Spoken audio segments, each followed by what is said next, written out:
guys, we have our matchup pulled up right here, and I am joined by, if you guys want to introduce yourselves real quick. There we go.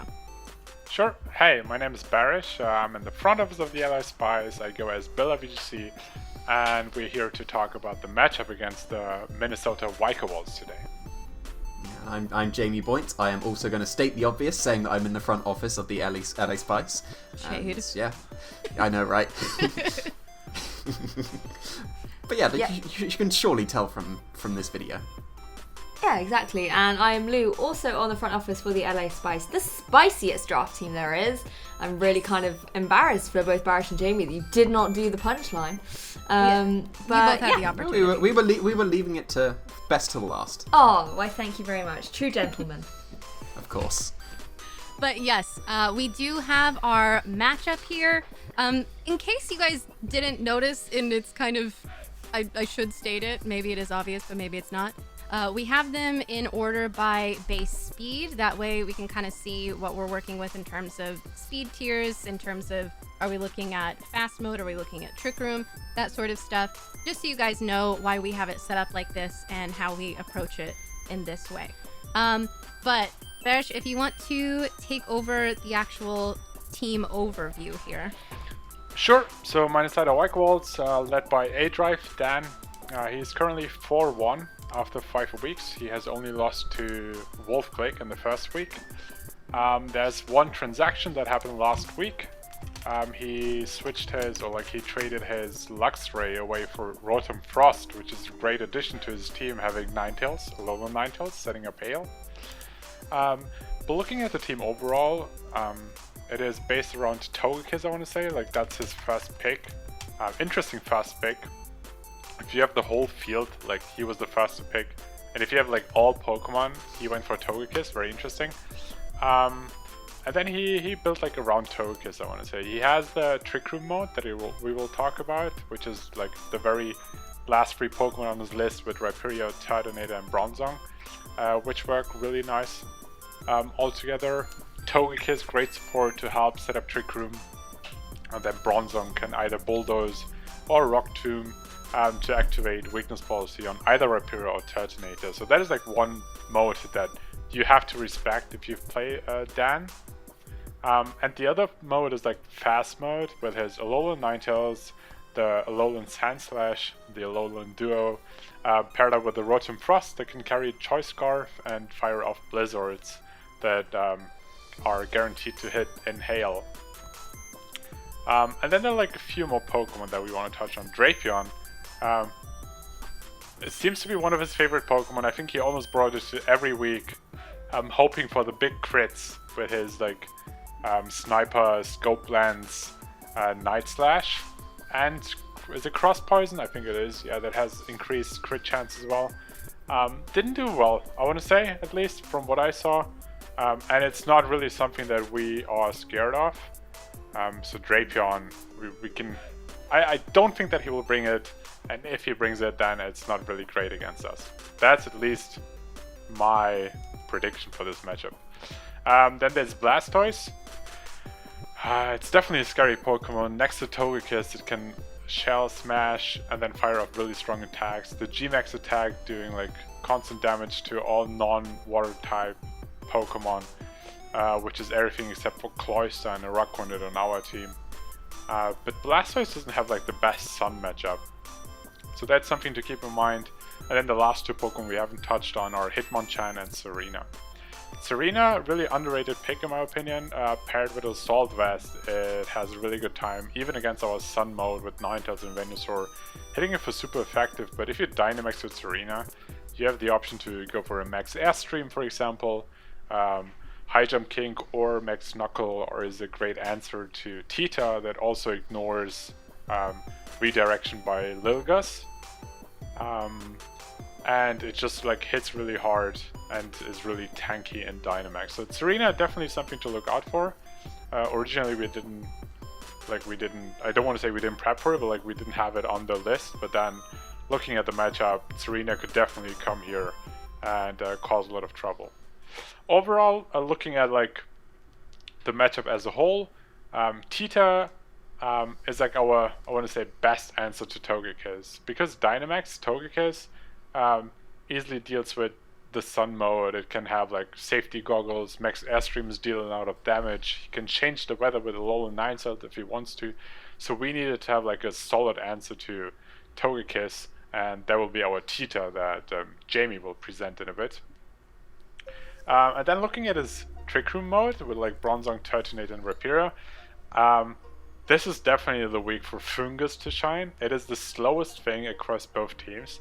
So if he were to go for the Trick Room option, then he has to respect Foongus. And I feel like that speaks for itself. Like if you have to respect Foongus, that is a really great sign for us, I suppose.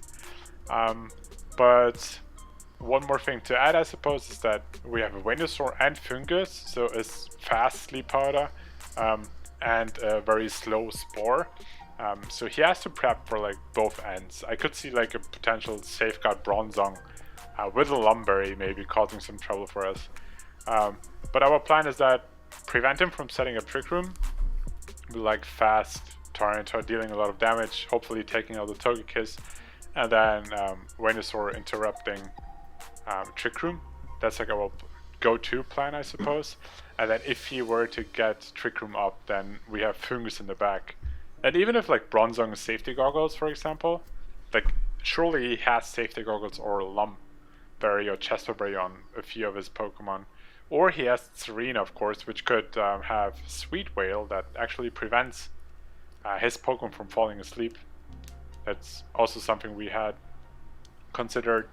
But yeah, like even if he is like safety goggles on Bronzong, we can put Rhyperior and Turtonate asleep, and then Bronzong doesn't have the biggest damage output.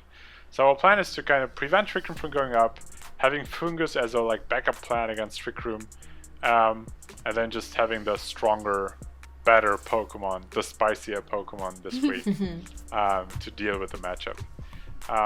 Yeah, then Ninetales, our Ninetales, Cantonian, right? Yeah, it's Cantonian Ninetales. The original. Yeah. The original. The spicier one. The spicier one. It's good against the Hail matchup. So if, for whatever reason, he decides to go with his Hail mode, then our Ninetales paired with Tita, we have like double weather that is both great against his Hail. Should take care of that. That being said, Sandslash in Hail can be scary, firing off Steel Spikes, maybe Max Quakes, like boosting defense and special defense. So it's a little bit tricky because I would say his go-to plan should be Trick Room, but then it's really hard to deal with Foongus in Trick Room. So he kind of has to go with a fast mode, but the fast mode loses against our Sun mode. So it's a little gamble on what he's actually going for, but I feel like with our team, we are prepared for like both ends of his team compositions. Yeah, super unsubtle plug for Kay. You were just saying how like you can't really risk it because of Foongus, so don't fuzz with little Gus and buy Kay's merch. Yes! By the way, designed by Lou, and it's amazing. I'm actually wearing it right now. Spoilers, guys. My order's just shipped and I cannot wait for it to arrive. I'm so hyped. It's going to be awesome. God. But yes, do check it out. And I've said that I'm going to be buying a Foongus one if Foongus gets a kill this week. Oh no. Okay, I really hope that Kay didn't take this as in I will take a loss this week, but I will get a KO with Foongus. Hey, everybody wins if Foongus gets a KO. That's true. That's true. Yeah. Yeah, but like, yeah, let's jump into our team, and then we can talk a little bit more about the matchup, I suppose. All right. So we spoke a lot about our plan, and now we're going to have Jamie here to talk us through how we're actually going to make that happen. So first up, we do, of course, as mentioned, have Plant. She's amazing. With Leaf Storm, Sludge Bomb, Earth Power, and Sleep Powder. Holding that Kolba Berry, you know, she doesn't want to get any flying moves to her face, but if she does, then she is prepared. But y'all are seeing a bunch of numbers and spreads here, and I think that the perfect way for us to acknowledge all of that is to throw this over to Jamie, because I am out of how to talk about this. Yes, so Venusaur is going to be one of the 2 Pokemon in the plan lead paired up with the Tyranitar, and we are going with a quiet Venusaur this week because it's still able to outspeed everything on Dan's side of the field, even with that quiet nature if we are in the sun. And we're going to be bringing our Ninetales to the match. We also have a fire move somewhere that can be a Max Flare to activate the Chlorophyll, so that's going to be very nice, but it also is going to be underspeeding our Tyranitar on turn 1. So Tyranitar hopefully going to be able to KO that Togekiss that we're presuming is going to have some kind of sleep item, whether that's Safety Goggles or Lumberry. So we need the Venusaur to be moving second here after the Tyranitar so that it will be able to sleep whatever was next to that Safety Goggles or Lumberry Togekiss as well. And it's got enough special attack here. It should KO a Rhyperior with the Leaf Storm, and it survives. This is testing my memory here. I believe it's going to be a Life Orb Blizzard from Rotom Frost and also a Life Orb Max Hailstorm from Blastoise. So she is a chunky girl, is what we are saying.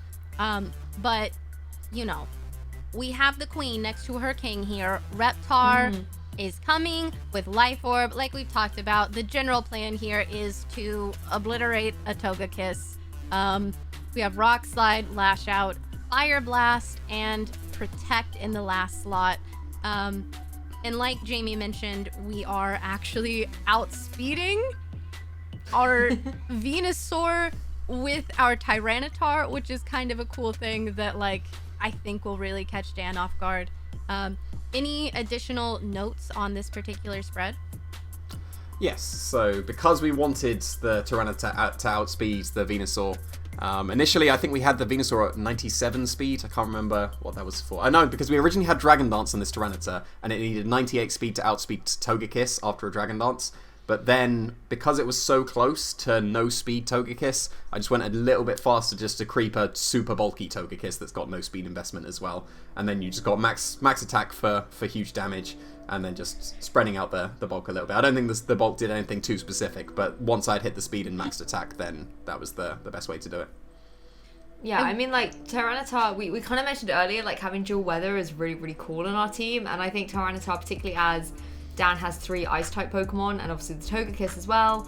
Having Tyranitar just is able to apply so much offensive pressure with things like Rock Slide and those Rock-type moves. But one thing I kind of wanted to ask Jamie is, we've obviously got like a mixed Tyranitar there with the Fire Blast. Can you like elaborate on that a little bit more? Yes, that is exclusively for the Sand Slash, because if for some reason Dan does go with the Hail modes, a Max Steel Spike into Tyranitar is going to do a lot of damage, and it's also going to be increasing the defense of the Sand Slash as well. So Fire Blast instead of Fire Punch is a way of still OHKOing the Dynamax Sand Slash with Max Flare past the defense boost. And I know that you guys are probably looking at the Adamant minus special attack nature, and yeah, it's all planned. It still KOs with the Fire Blast. It still definitely KOs, yes. Yeah. We did check that, so that's not an accident. I feel like sometimes people are like, excuse me, but yeah, It's a Jamie split. Yes, exactly. Of course.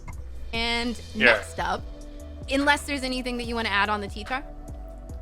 No, I was just going to say, like, you have to keep in mind that the Alolan Sandslash already has a very high defensive stat, like physical defense.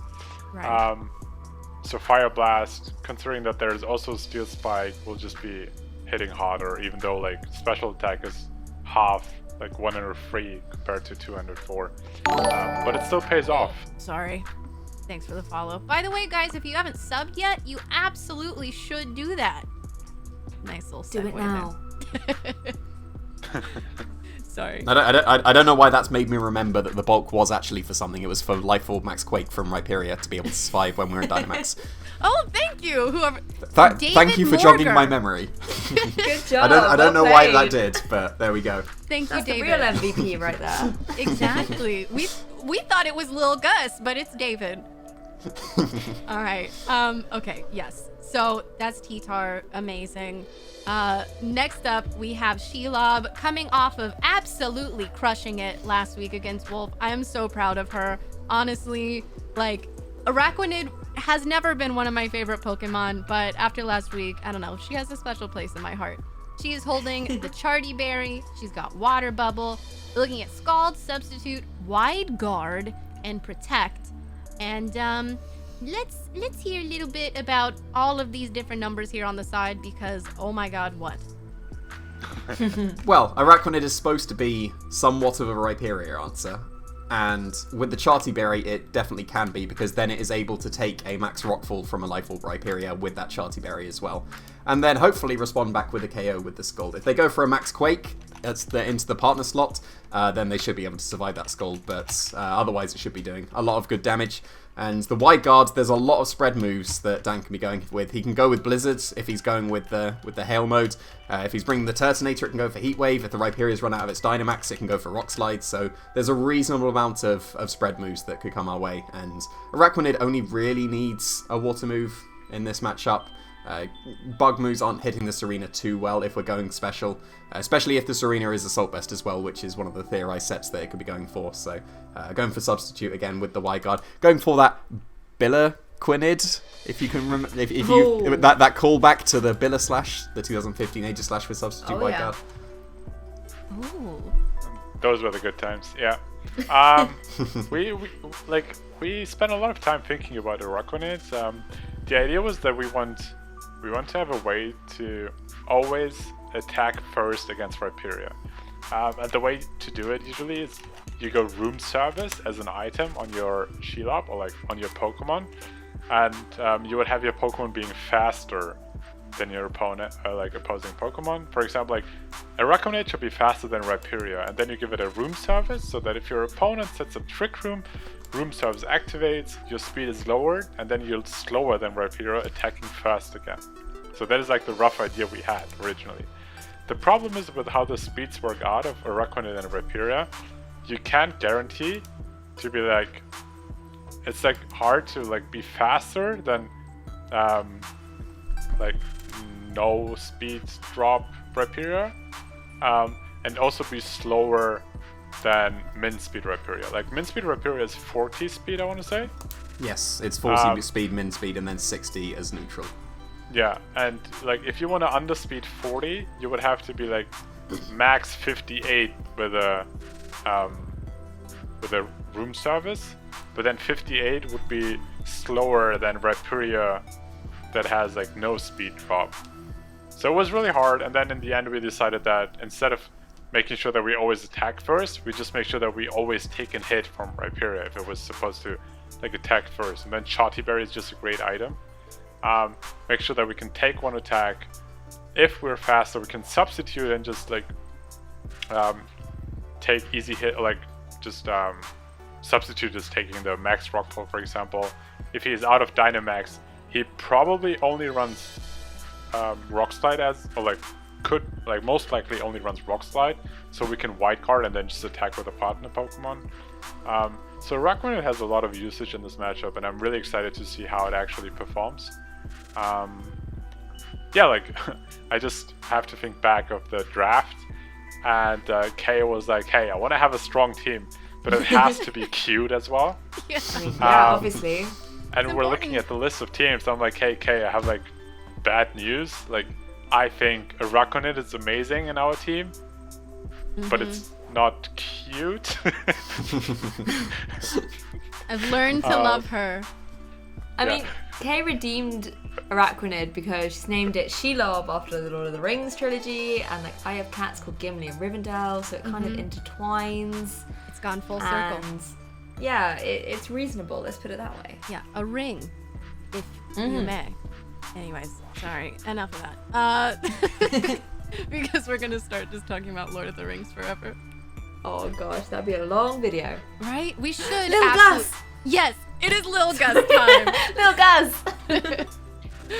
We have our boy who you do not fuss with, the Lil Gus, with Eviolite, because he is a tanky boy with Regenerator to get his absolute bulk back if he has to switch out, with Energy Ball, Pollen Puff, Spore, and Rage Powder. And you know that he's sassy. Anyways, okay. Jamie? Yeah. Yes, so pretty sure this is once again a Life Orb Rhyperior survival from a max move from Rhyperior as well. And it did something specially. I can't remember what that was. So the max Airstream? Probably not. Probably not. I think it was some ice move, but there we go. It was definitely Rhyperior on the defensive side, maybe even just Dump on the special defensive side at that point. But it can actually do some reasonable damage with Energy Ball to Rhyperior, and even the Blastoise as well. It's going to do some good chip. Pollen Puff would be there mainly to heal ourselves. Although in practice, Pollen Puff did get 2 KOs in one of the practice matches, which was wonderful. So that's why I want another KO for Foongus in the actual match. So that's going to be good. And Spore and Rage Powder are like the moves you will always use on a Foongus. If we go Min Speed as well, it's going to underspeed a Rhyperior or a Turtonator that's been Bulldoze/Rock Tombed by the Bronzong as well.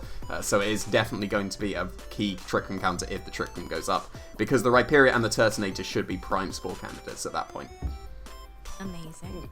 Yeah, like that's the perk of Little Gus. Like, I'm not gonna lie, when Kay drafted Foongus, everyone ridiculed her.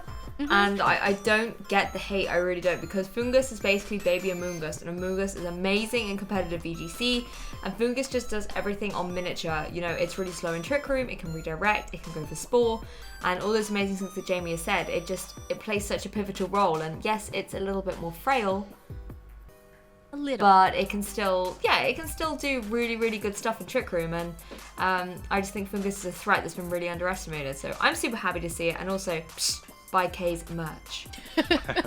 Amazing. Thank you. Yeah, I just want to add on the Foongus. Like, we have talked about the set, but it's actually really interesting. Like, Pollen Puff, for people who haven't seen that move yet, it's an attacking move, bug type. And if you use it on your own Pokemon, it actually heals 50% back. So that is like a great support Pokemon. You can put your opposing Pokemon to sleep with Spore, and then you can just heal back.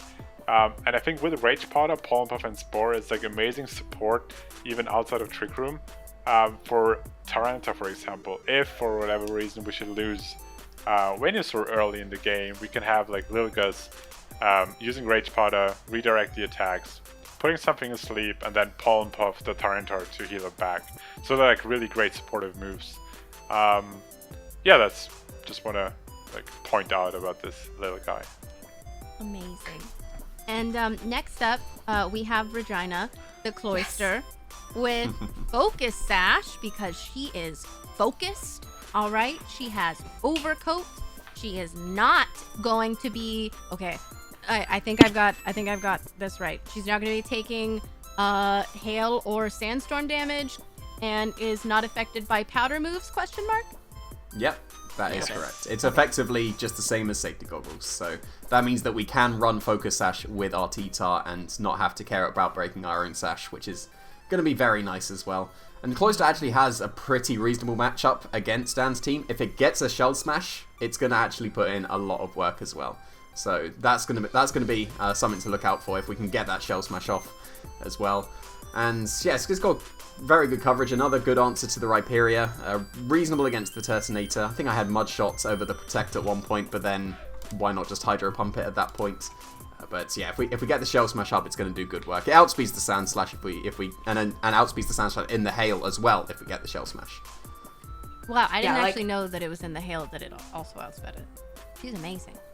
Yeah, like honestly, Regina is phenomenal, and I just want to say, like, I've properly championed this Cloyster. So we were kind of looking at the team matchup earlier on in the week, and Serena was a really big problem for us.